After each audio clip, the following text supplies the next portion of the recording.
So let's jump right in and see what happens, shall we? First up, I, 28 male, found my girlfriend, 27 female, cheating on me. The night I was going to propose.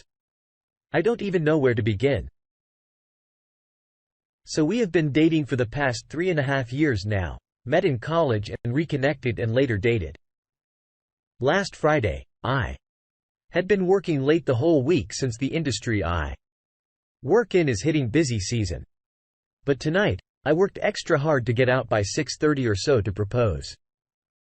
I had been debating on when to propose and thought that last night was the best time since I honestly just couldn't wait until after the busy season. So I left out of the office once I got out. Lucky me was first phase back in the office. And picked up my takeout order from the nicest restaurant in town.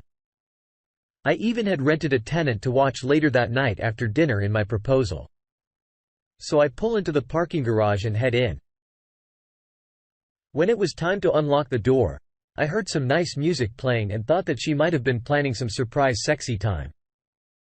I walk in, sit the takeout bags on the counter, and had to open the door. I opened it to see some guy and ex-social claims to be pleasuring and safe for work terms, my girlfriend. At this point, I didn't even know what to think. I figured today was going to be a normal day of being overworked for 65 hours a week at work. And then coming home to surprise her. To be honest, I really don't remember what I said or did. I only remember her repeating, "Oh my God. Oh my God. Oh my God. You weren't supposed to be back. I'm so blah blah blah." Next thing I know, I'm in my car driving over to my work partner's place and just chilling with him, and his dog crying for hours, telling him my elaborate stay-at-home proposal idea. He's been letting me crash on his couch all weekend until I recently just went back. To that point, she had been spamming my phone all weekend. To the point. I just texted one thing, "You need to be gone by Monday," then proceeded to block her number. This was harsh, even for me, but I have absolutely zero tolerance for cheaters. I'm hurt. I feel like I've wasted nearly 4 years with this girl, all for it to end like this. So I was done. I'm back in my place. She had been knocking on my door just asking to talk, which I refused to do. She's had our mutual friends to try and talk me into talking to her, which I've also refused. Crazy thing is I just shelled much of my savings on this ring. Now I don't even know what to do with it. My lease ends soon, so I might just leave and apply to some jobs in another city. I just can't take this emotional baggage anymore. That's pretty bad. Let's see what the community does to help him turn his life around. Return the ring. Most places will allow you to do so for situations like this. Use that money and move. Studies have shown that by removing yourself from the situation makes the chance of falling down the same rabbit hole with her even less. It's like cigarettes. You gotta cut it out cold turkey. Please don't move so far away from your support system, though. Friends and family, you're going to need them during a time like this. Stay close enough to have your support come help you when necessary, but far enough where your ex can't randomly run into you. Best of luck. The op says, "Thanks. This is what I've been planning on doing. I've got lots to think about in the next few months." She'll even speak to her again? I don't know why, but I feel almost guilty for shutting her out of my life when we dedicated so much time together. Hoax Pudding Cup thinks she didn't seem to have a problem cheating on you, so don't have a problem shutting her out. I hate to be this person, but this probably wasn't the first time cheating on you. You don't just hit up an ex, say you want to screw, and then screw. There's some communication, texts, messages.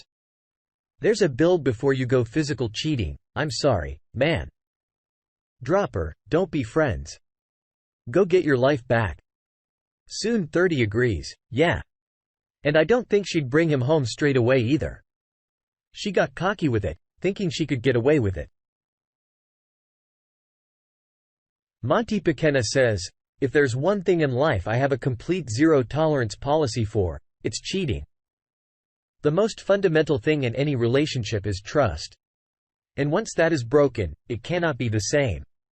I know because I've tried. To forgive and go back, only to slowly go insane and hurt so much more in the long run." Alright.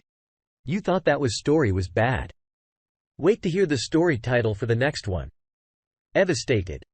That's it. Let's see how bad. On January 2nd, I found my wife has been having an affair for the past 8 months. I was utterly devastated and still am.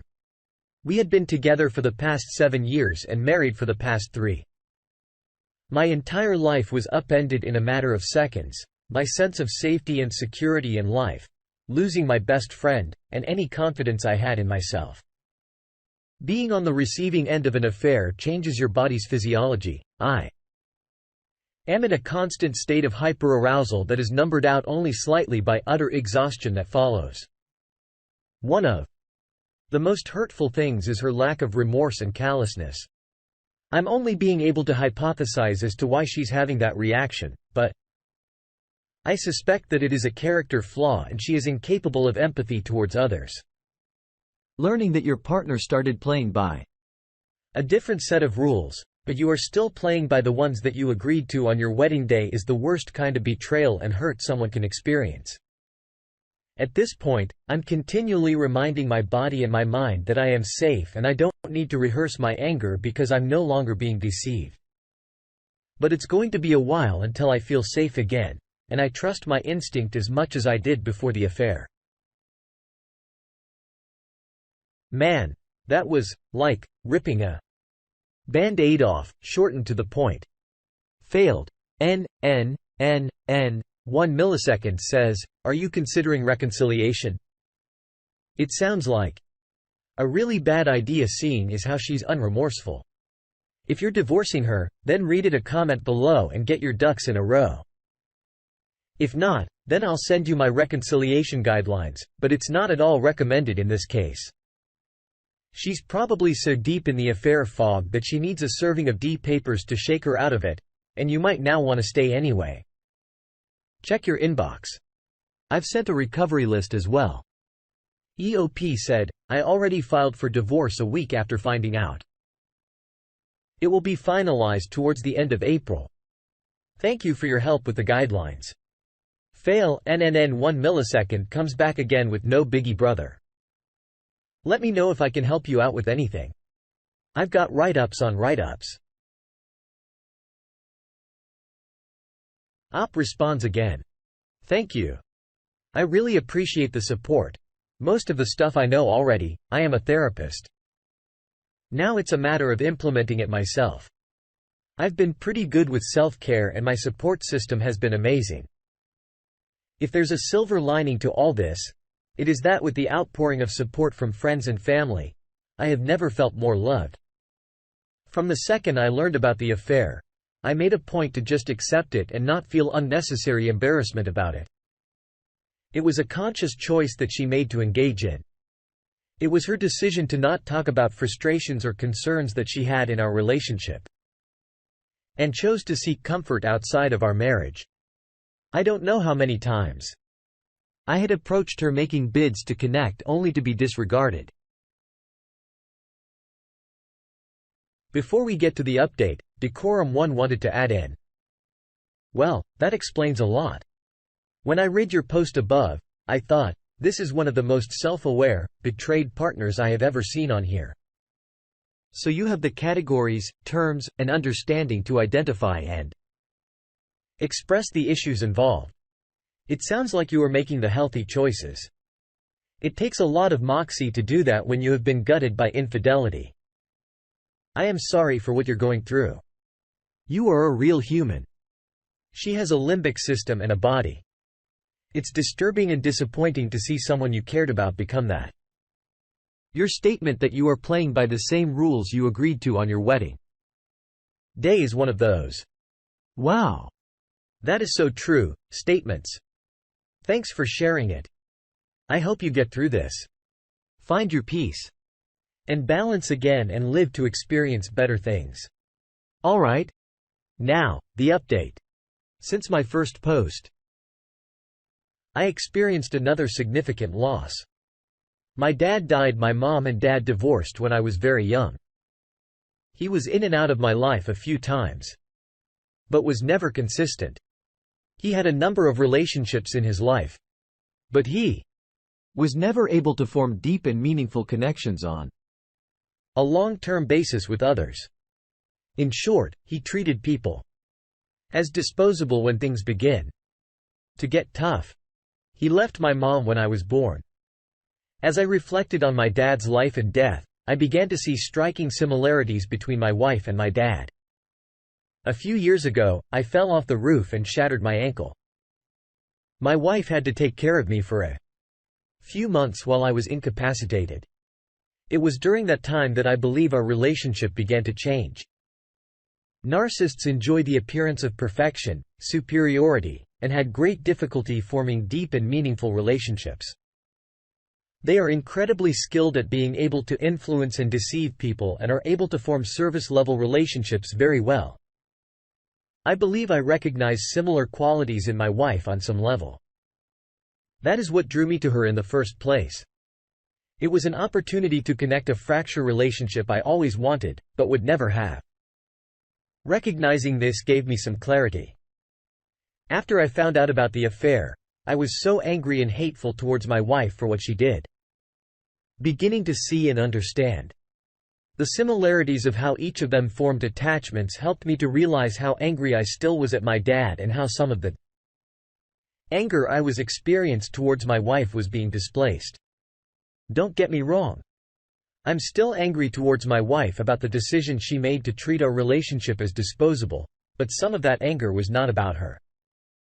Recognizing this also helped me begin to separate the complex feelings I have towards my wife. I felt guilty that I still loved her after she hurt me so deeply. In moments when I would think about how much I missed her, I realized I was thinking about times earlier in our relationship when we connected in ways that were deep and meaningful. Reflecting on the healthy ways my wife and I connected earlier in our relationship helped me to realize that person I married has been gone for some time. Part of me will always love my wife, and it is that part that holds the memories of how well we connected. Separating that part from the affair has helped me heal and began to restore confidence, knowing that I do have the ability to form deep and meaningful relationships. It will still be a very long time before I'm able to trust in an intimate relationship again. However, when I find myself on that path again, I believe I will have better insight to enter into our healthy relationship and find someone who will treat me the way I should be treated. Very insightful, almost like he's a therapist. Oh, wait. He is. Let's see what the comments say. Skyscan1 says, I think you would see a much different reaction from your wife if you told the wife of her affair partner about the affair. Right now, the affair probably continues. Your wife still gets affirmation and attention from her affair partner. If his wife knew about the affair, it's highly likely that his wife would stop him from having access to your wife. Your wife would then feel the void of attention and affirmation. She would then begin to see the consequences. She might then begin to show signs or remorse because she would begin to have a drop in serotonin because she wasn't getting her attention and affirmation. I think then she would see her actions as wrong. I don't know the reasons for not telling the wife of her affair partner, but I think you should tell the wife. The op says, I've not told his wife because we are in the middle of a divorce. I don't want to risk making my wife upset and vengeful. Financially, I have much more to lose and want to get out of it without incurring a bunch of her debt or losing financial stability that has taken a while to attain. I plan on telling her after it's been finalized. Quahawk 1945 says App's wife deserves and needs to know. Average Joe 78 thinks, tell App's wife as soon as you finish your divorce, keep all the events and then drop the bomb as soon as your ex can complicate things. I know it's not right to keep the affair partner wife in the dark, and she will be mad at you when you tell her. But if you're in her shoes, you'd like to know.